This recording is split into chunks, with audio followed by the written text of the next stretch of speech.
Welcome to Masters of Self University podcast, your highest source of sacred truths and universal wisdom.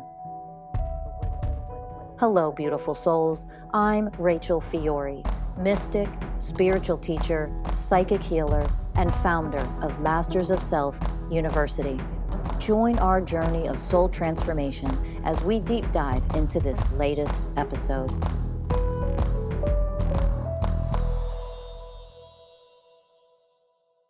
Hello, everyone, and welcome to another episode of the Masters of Self University podcast. I'm your host, Ellie Lee. And I'm your host, Danny Morley. And today, Ellie and I are going to be talking about suffering.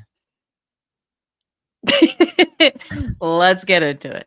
I think it's really important for Danny and I to always be very vulnerable and very just raw with everything that we share. And this one is definitely going to be one of those episodes where I'm just going to be very vulnerable and raw with what I'm experiencing. And I want to preface this by saying that I know that there's probably nobody on this planet, that maybe one person, that is experiencing what I'm experiencing right now with my physical body that I know of. Okay.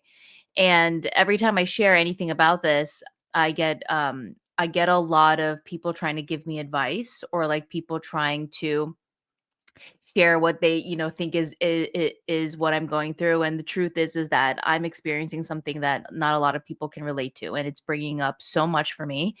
And so today I really want to dive into, as we really elevate, our physical bodies are changing. And we've made episodes about this before. Rachel's done teachings on this, and I think it's really important for me to speak about this as I'm moving through it, because of how gnarly it is and how not fun it is, and how much I just want to throw in the towel a lot because of how challenging it's been for me.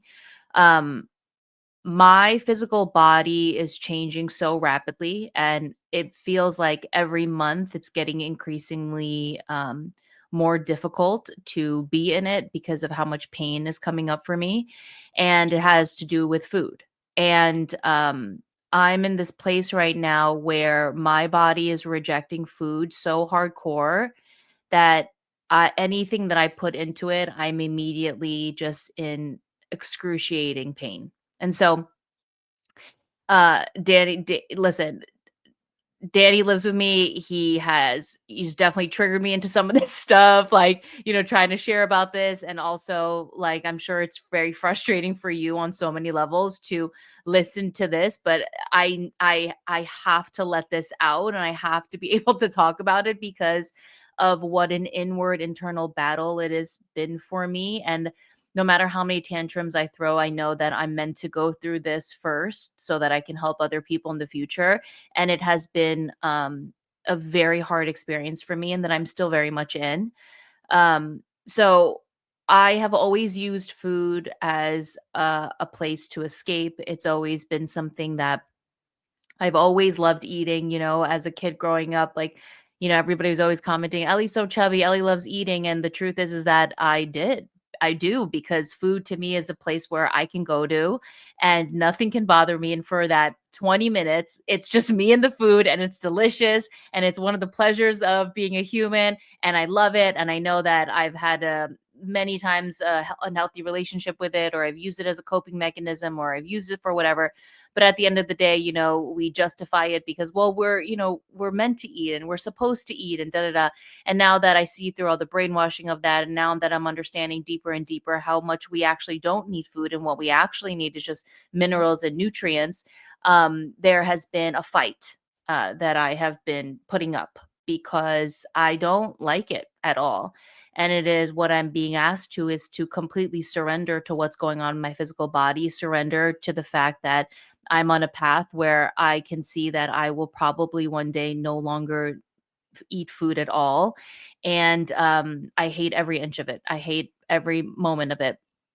And so the past, especially last month, like basically this entire year has been a journey of me juicing and fasting and eating. So like there will be some months where throughout the week, I'll juice for 2 days, I'll fast for a day. Then I was going through like this, like the last 2 months especially, like I would do 5-day juice cleanses, and I would do 7-day juice cleanses, and then I would do 3-day juice cleanses. And every single time that I fast or I juice cleanse, I feel amazing. Like I feel great.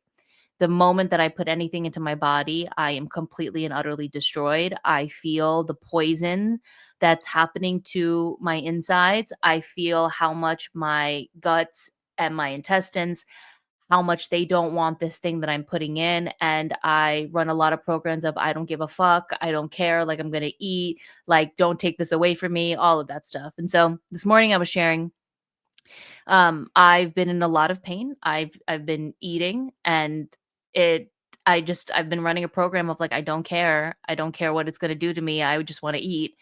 And so yesterday, I'm on a 3-day juice cleanse right now. I started today, and yesterday was like one of those days where I was like, I'm just gonna eat. And as soon as I started putting anything in my body, I just started immediately feeling sick. And so last night, before I went to bed, I was just in so much excruciating pain. My stomach, I cannot even explain to you the kind of pains that I experienced. They all vary. Last night, the pain that I felt last night felt like it was like pieces of glass shard mixed in with like a wrench that was like pinching and squeezing every part of me. And I went to go take a shower yesterday, and I took off my sweater, and I looked in the mirror, and I looked like I was 7 months pregnant.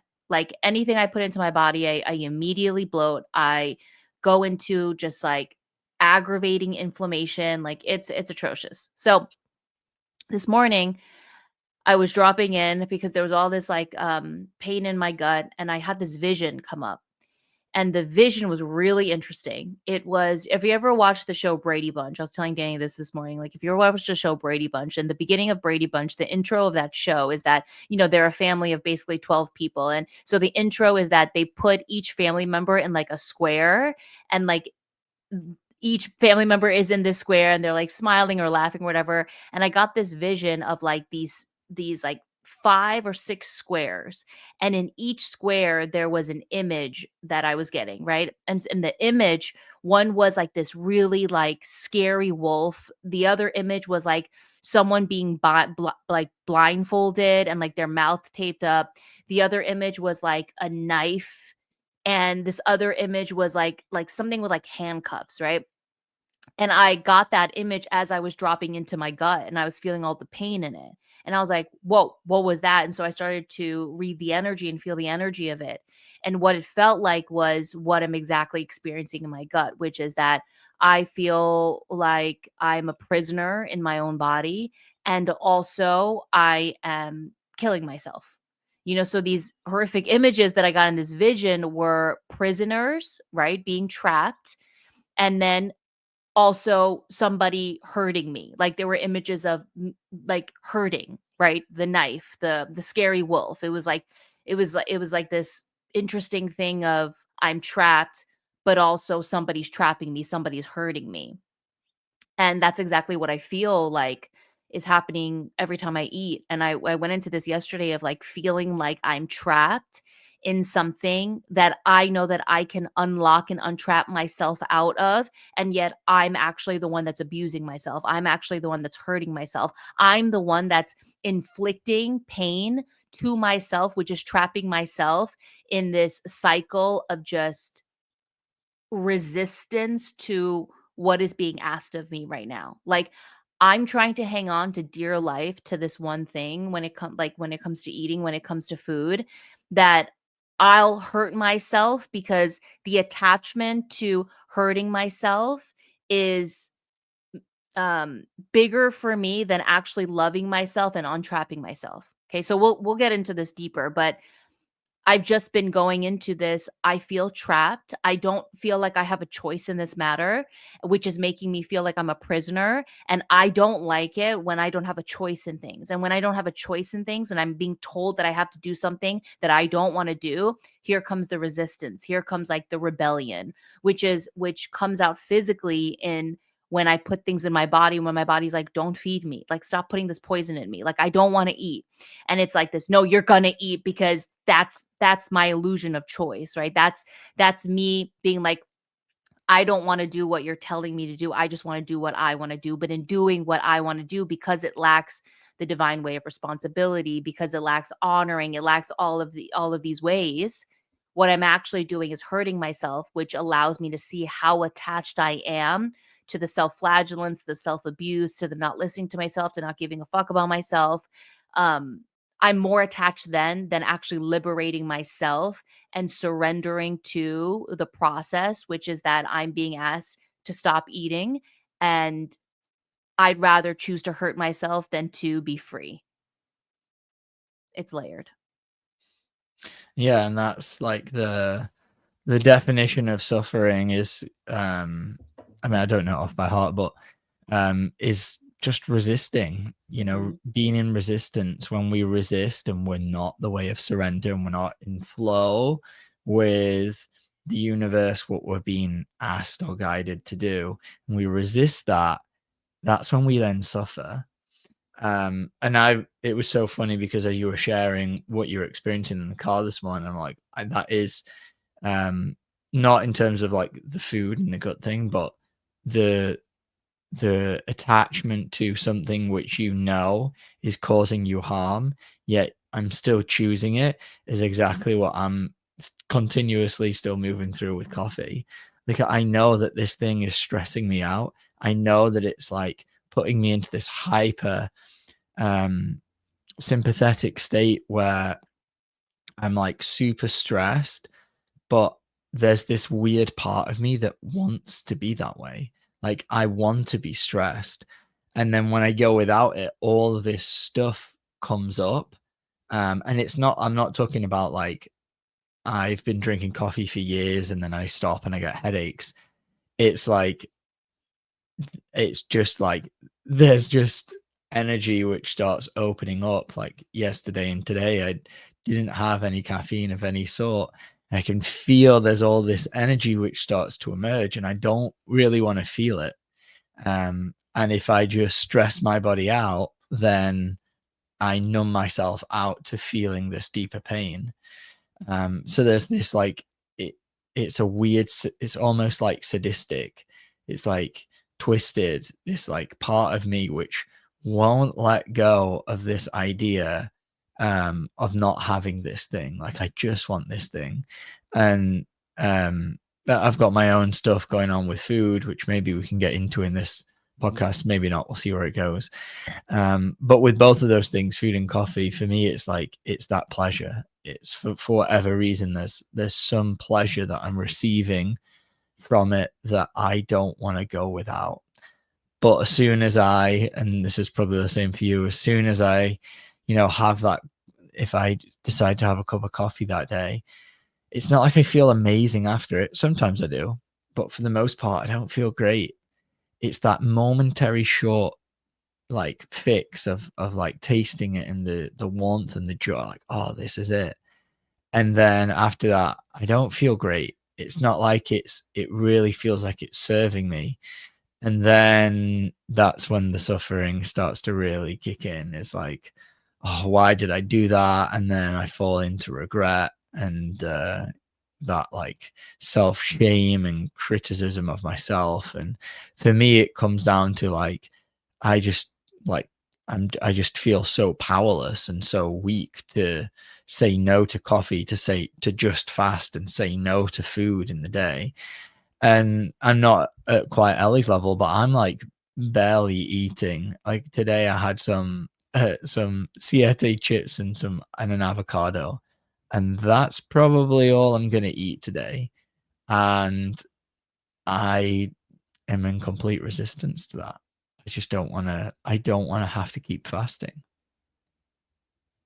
Yeah. I mean, for me, it's like there's just this lack of love for myself. Like, I just don't care that I'm gonna hurt. Like, I Yeah. just don't care of what's gonna happen to me when I do make the choice that I know that I'm being asked to not make. And after I do eat, every single time after I do eat, I'm like, why did I just do that? Yeah, Because I feel exactly. awful. I feel like I just completely de-elevated. I feel everything gets slower, everything gets shittier. And then I start hating myself, and I start feeling like like I feel the stream of consciousness of depression coming in, and then I just shit on myself. And I realize, like, oh, this is because this is my, like, quote unquote natural unconscious state. Like, my natural unconscious state that I've always been in has been, I hate myself, I'm depressed, I'm low, I'm shitty.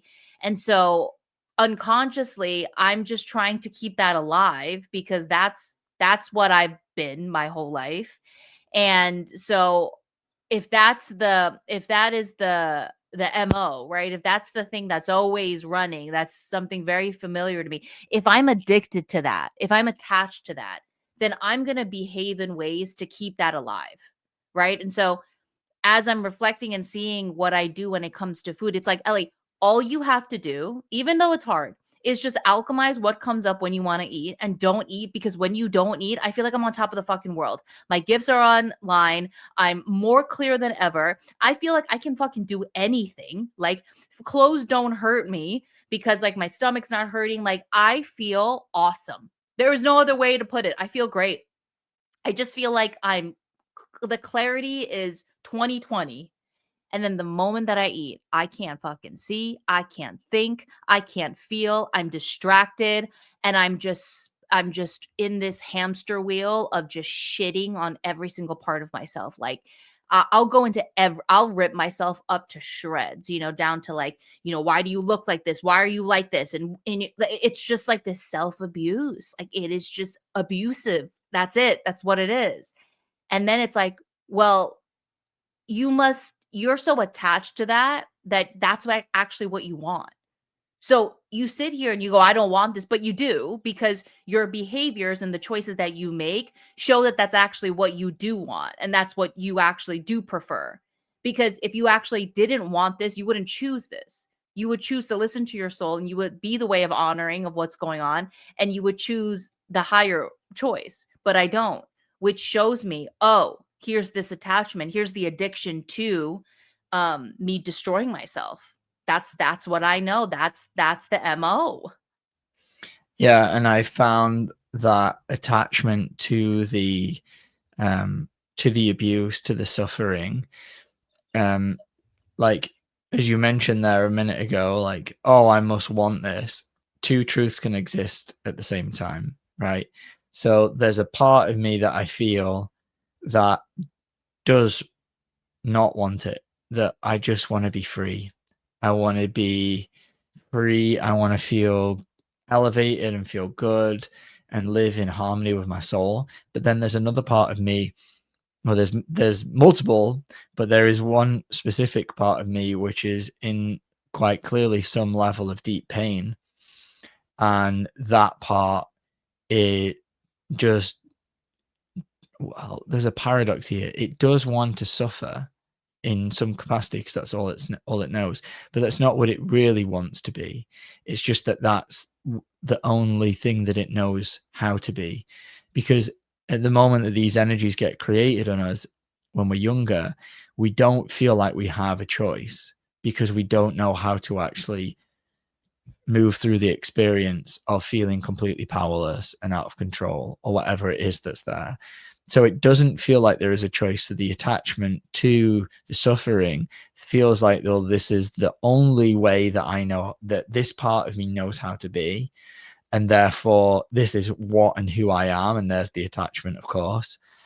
And then, so it's doing the work to find, okay, this is this part of me, now show this part energetically that there is another way to be in this moment. When you feel this thing, when this powerlessness program, and this is the big one for me, when this starts to run, I can feel completely powerless and think that's me, and then go out and eat and drink coffee and snack and do this and do that and break the fast. Or I can show this part of me, no, connect to your power right now, open and transform what's here.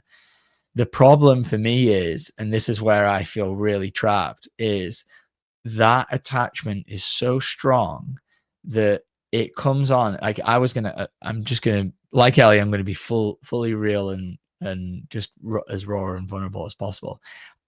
I wanted a fast today, and I was like, I'm gonna do it.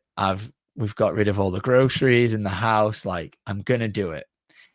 And I made it through the first couple hours of the day. I'm like, I'm feeling great. I'm gonna do this. And then we're on the way home. I'm like, oh, but we do have that open bag of chips, that Siete chips, which they're these, for anyone that doesn't know, they're made from cassava flour and use like avocado oil. So they're like healthy chips. And we've got that. Those avocados, which really need eating. Otherwise, they're going to go in the trash. And if I fast, then I'm going to waste all this food. And this is how this part of me just drips in slowly.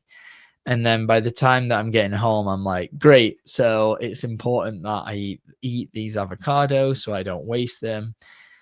And then I move through the process of eating and I'm like, oh, I just did it again. I let that part of me come online, completely take over my consciousness and fulfill its prophecy of programming of feeling like a piece of shit and being completely out of control.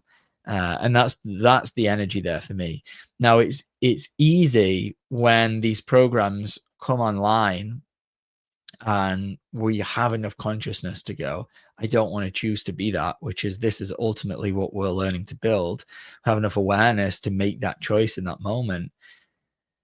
But the programs are so strong, they come online and then I'm like, no, this is what I want. I do want to just eat the avocado and the chips right now. And then the regret comes in shortly after. And over the last like couple of years, I've been working a lot on fasting and I can see a huge amount of growth. But I've still not got down to the root, like all the way to like the energy to dissolve all of the powerlessness and the worthlessness that's in there that's causing me to stray from what my heart really wants. Yeah. Yeah, I mean, I just don't want to let go of food. I mean, that's really what it comes down to. I don't want to let go of it. And I don't want to say that it's there is no choice in the matter for me. Like, every single day that passes by, it's more elimination of what I can eat. And then I'll try to eat things that I shouldn't eat and then I pay for it. But it really feels like like demonic entities take over me. Like when you're talking about like, oh, but those chips are there, right? Like, It's that's 100% that. Yeah. yeah. So like so it's one thing that I can actually feel my body starting to go, don't eat this. But there's this there's this company called Brad's, okay? And they make these like dehydrated kale chips, which I heard, by the way, anything dehydrated like sucks at all the nutrients, but you know what? Whatever. So anyways, so there's this store, there's this there's this grocery outlet. It's like this chain and it's like discounted like grocery store. And these Brad's kale chips, they're very expensive. Okay. Like when you go to other grocery stores, they're like $7 for these kale chips. I mean, it's ridiculous. Okay. But at Grocery Outlet, they had them on sale for 97 cents a bag. Okay. And I kid you not, guys, this is me again being vulnerable. I bought the entire shelf of them because I'm like, this is one of the only things that I can eat when I can eat. Like I went up to the counter. The woman's like, how many do you have? And I said, ma'am, I have 27 bags. Okay. So I spent $27. Okay. Buying 27 bags of Brad's kale chips. I mean, psychotic. Okay.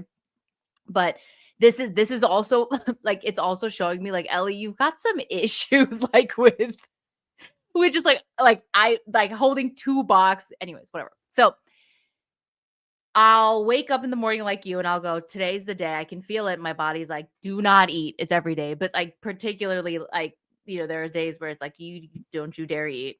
And then I'll go, yep, I'm not going to do it. And then I'll go out and take my dogs out. And then on the drive home, I'll start thinking about, but those kale chips. Yeah. And Ellie, like, they're not bad for you. They're all good ingredients. There's nothing bad. And they're like, if you just have one bag of kale chips, and then the justification programs of like why it's okay to have those kale chips come in. And then they're just entities.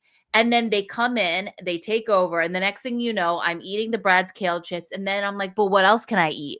And then I'm eating another thing. And then I'm getting so sick. And then what it actually does, the entities win because then I'm distracted. Then I don't want to drop in. Then I don't want to do the work because I feel like shit. So when I feel like shit, I want to do shitty things. So I don't want to be responsible. I don't want to do the things that I need to do for myself. Like, I basically veer off the path because I'm so distracted by how much pain I'm in. And then I'm so distracted by how much I'm shitting on myself. And so every time these entities come in and they play with me like this, I see them just like dancing around, be like, hey, we did it. Look at her. She's not doing the work. She's not going in. And I'm like, I just consented to all of that again. And look where I'm at. And then the next day I have another, choice to make a different choice. And then but for me right now, it's a day-to-day thing. Here's another thing too, is like, I've been juicing. I have definitely spent time fasting and juicing completely on my own. Like, there are times where I'm like, I'm doing a 3-day fast or I'm doing a 3-day juice cleanse completely on my own with nobody else, right?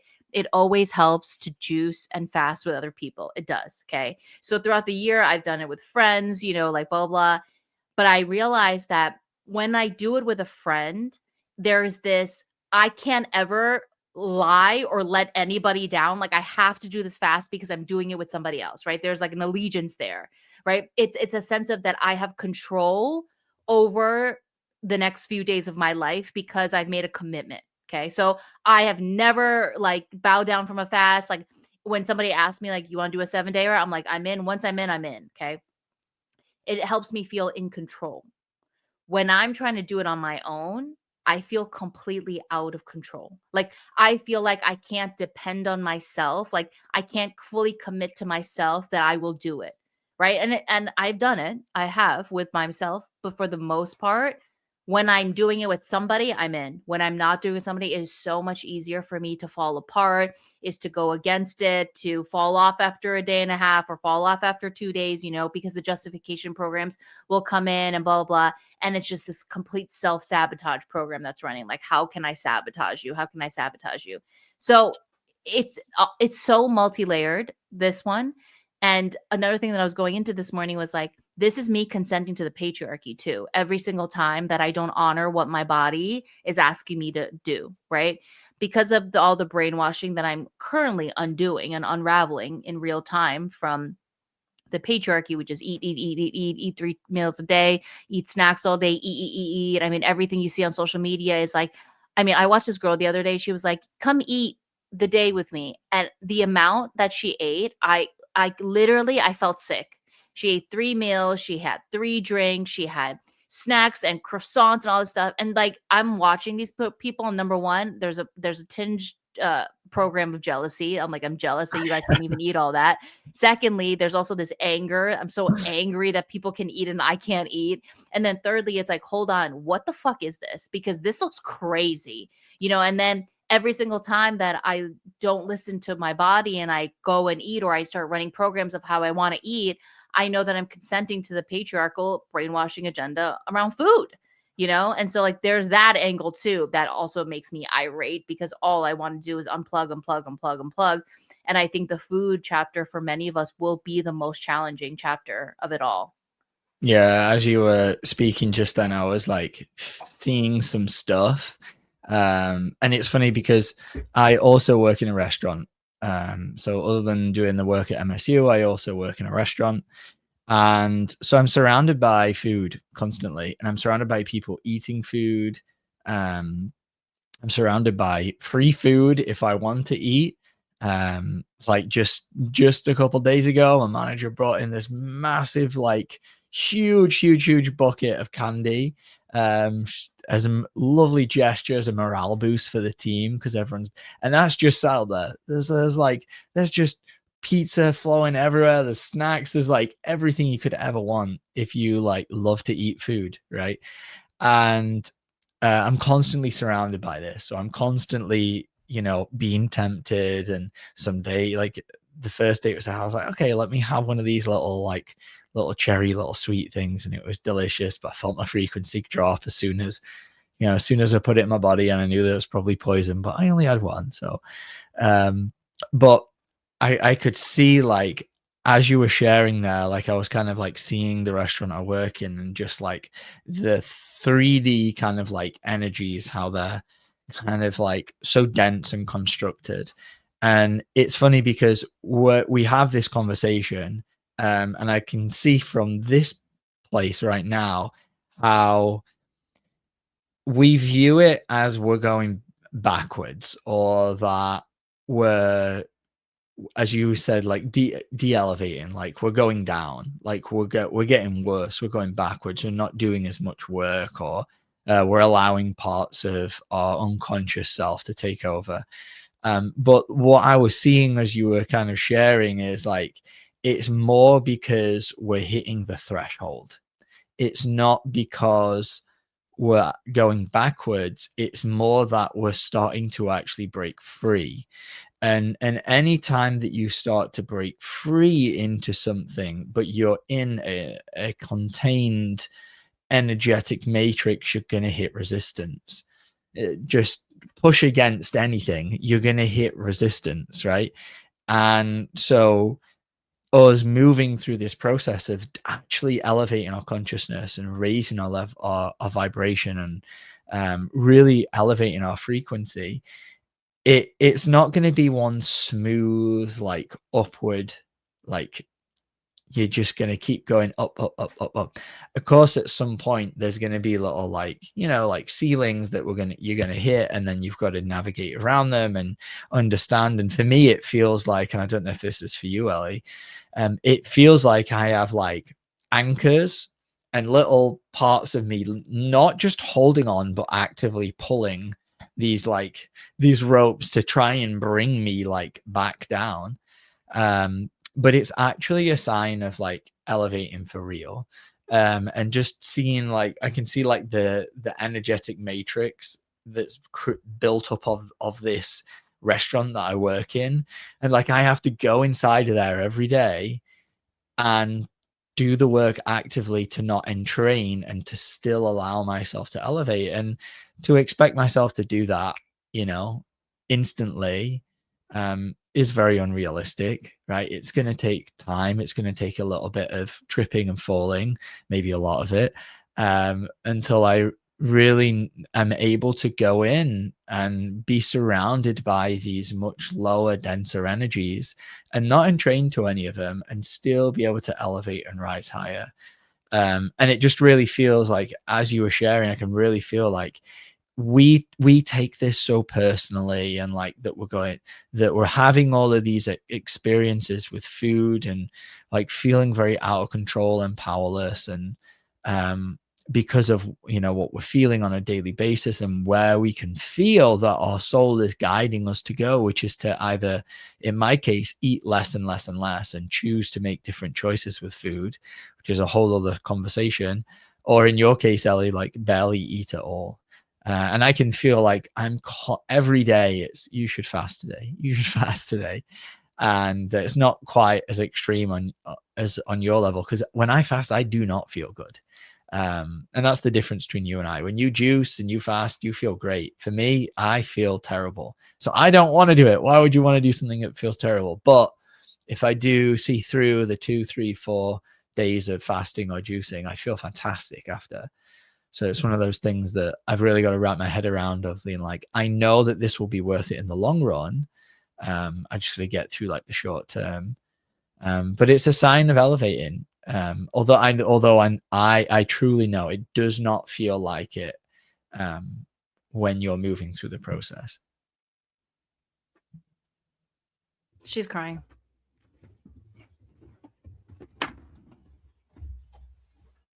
Girlfriend, get your ass in here. Yeah, I mean, thank you for saying that, because I think I forget of like, no, this is a good thing, Ellie. And it also, you know, if I can look at what it really is like, no, you're elevating for real, Ellie. And I know this sucks, but you know, take joy in the fact that you're elevating. But I'll be real with you. There are moments where I'm like, damn, elevating sucks. Like, you really, you really. When they say, when Rachel teaches you the old has to die, she ain't kidding. All right, like, it's on every level, you know, the old friends, the old family, the old way of doing things, the old jobs, the old body, you know. This is not anything to play with. This is not a joke. And there are times where I'm so angry that I have to be a way shower in this because of how devastating it feels, and also how lonely it feels, like they're, I love the few friends that I have, and I can tell that when I talk to them about this stuff, like nobody can really relate to me at all, so sometimes they'll just send me an emoji of like two people hugging one another, like here's a hug. And it's something that I know that many will experience in the future, and I know that I'm one of the first to experience it, and it is not fun in any way. But I'm very excited for when this chapter comes to a place of true, like, okay, I did it, and I'm completely in the way of surrender to all of this, and I'm completely okay with the fact that I don't really need to eat ever anymore, because here's the truth: is I can tell that my body, like, we're good. Like, we don't need food. And that's what I'm fighting against. And, obviously Danny definitely throughout the years, I mean, you used to eat so much more than you do now. And like, you are really down to one meal a day and blah, blah, blah, blah. And I know that you and I still resist it. Like, eating is such a part of our culture. It's what we do. It's the thing that it's fun to go eat with your friends or your boyfriend or your partner and blah blah. And it's like I realize there's also this attachment to that, of like the days that I can eat. Like, I get overly excited and be like, do you want to go? There's this place called Peace Pies. It's like this raw vegan place. And I get so excited about, like, on Friday I can eat. Do you want to go eat peace pies? Do you want to go eat together? It's like this thing. And I'm realizing that's dying too, because the truth of the matter is every time I eat out, I am obliterated. And so all of that stuff, like, I have to keep saying goodbye. Me and Danny love going to grocery stores, and like, I love walking down the aisles. I love getting what I want to get. And I can't, you and I never go to a grocery store anymore. I mean, we don't have groceries, guys. Like, I go to the farmer's market to go buy vegetables to literally juice. But aside from that, like, a part of our bonding used to be that we used to cook together, like that was a thing. Like, okay, what are we eating for lunch? And we used to cook together. And like, I don't even know the last time that you and I cooked in the kitchen together to like make a meal, Yeah, I cooked that curry last week, and it was like, I was like, whoa, remember cooking? It was like, Right. it was the first time. This podcast is coming out in October. I felt like it was the first time probably since like the spring. I didn't really cook a meal. Made a lot of acai bowls and like a lot of like raw juicing things over the summer. And then, as I said, I work in a restaurant, so it's not like I wasn't eating cooked food at all. So like, if I was tempted, I would, I'd have it there. But at home, it just doesn't happen. The only cooking that we do is we cook our food for our dogs, which is hilarious.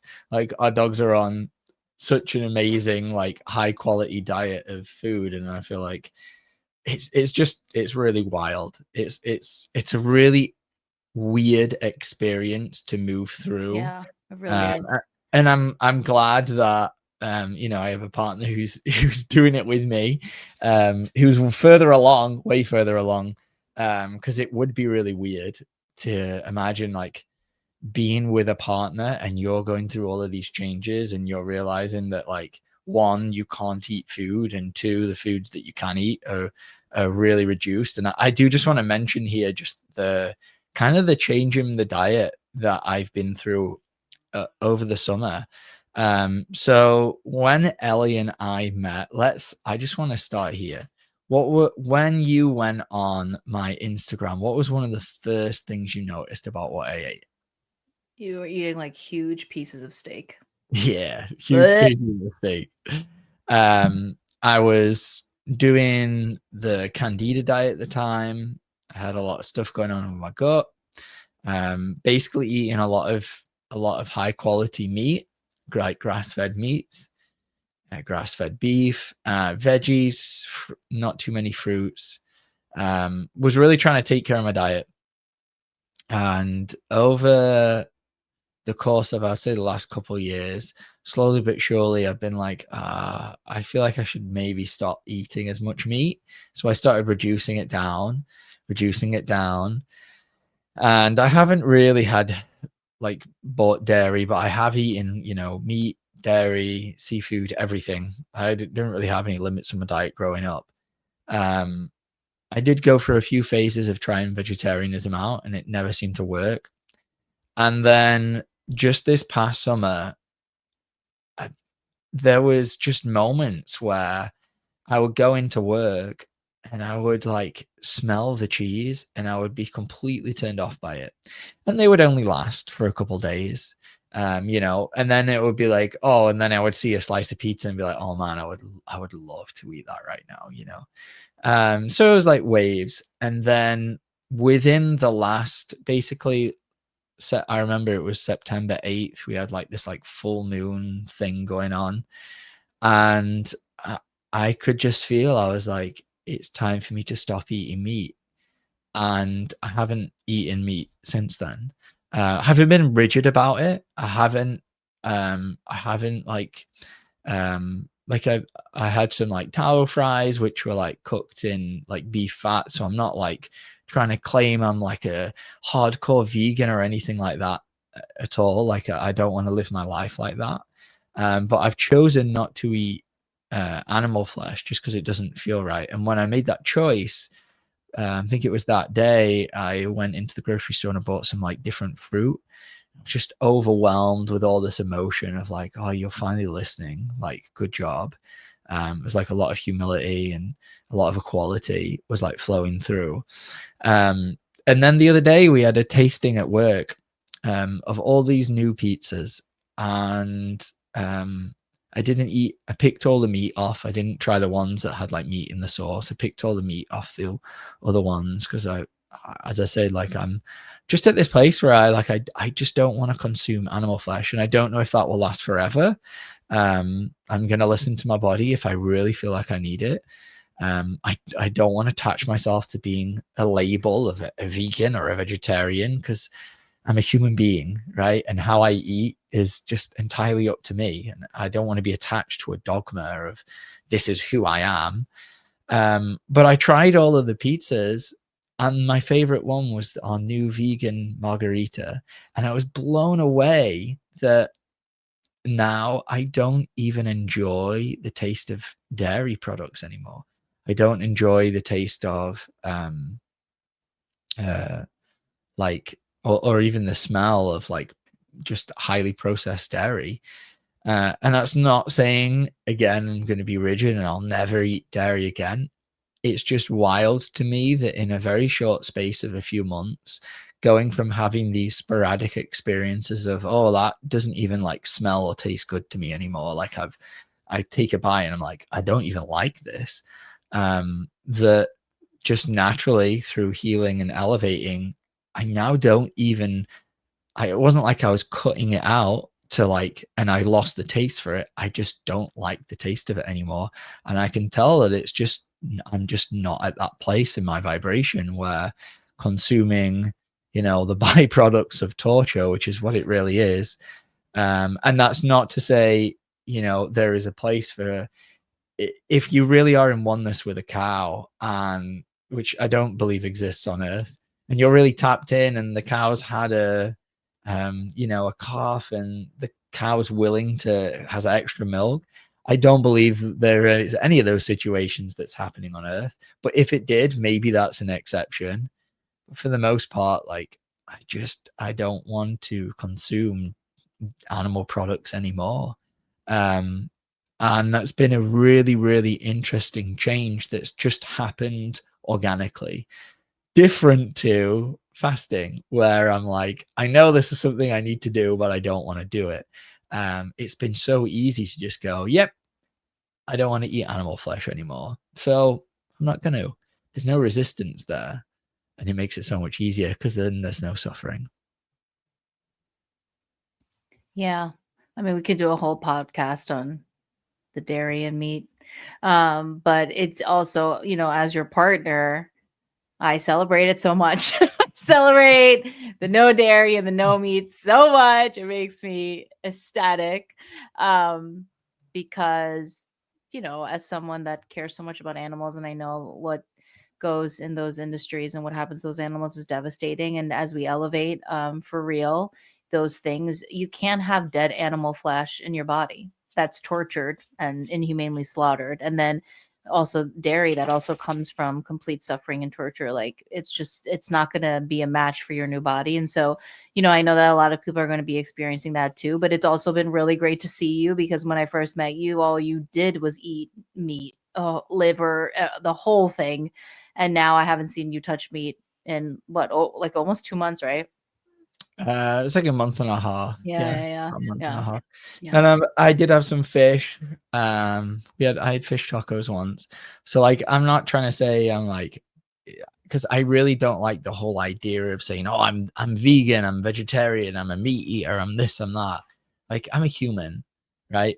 But I've arrived at a place where just consuming flesh doesn't feel right to me, at least at this point. So I'm going to not eat it, and I'm going to follow that. And the taste of at least most of the dairy that I'm like, that was the other thing, right? You bought me a slice of cake for my birthday, and I took one bite of it, and it had dairy in it. And I was like, this tastes, what is that? It tastes weird. And you were like, that's dairy. Like, Yeah. I was like, I was so whoa. conflicted buying you that cake, because I was like, I know he's not going to eat like a vegan cupcake or a vegan cake. Yeah, I was really conflicted. And then you ate it and you're like, what the fuck? And I was like, yeah. It blew me away. That was about a month ago. I tasted it and I was like, this once you does taste not, it, yeah, it does not taste good to me. And then we went to one of our the restaurants that we go to, uses a lot of like really clean ingredients. And I had another dessert, and it had, and I was like, whoa, I can taste the butter in this too. That was like a couple of weeks ago. It's just really interesting to see how your body changes. But just to bring it full circle, the reason why Ellie and I have been suffering so much is because we're resisting this, right? And just to contrast, like, I'm not, for whatever reason, I'm not resisting the no meat, no dairy. I'm like, cool, all right, great. Let me look at all the things. I'm not going to be super rigid with it, but great.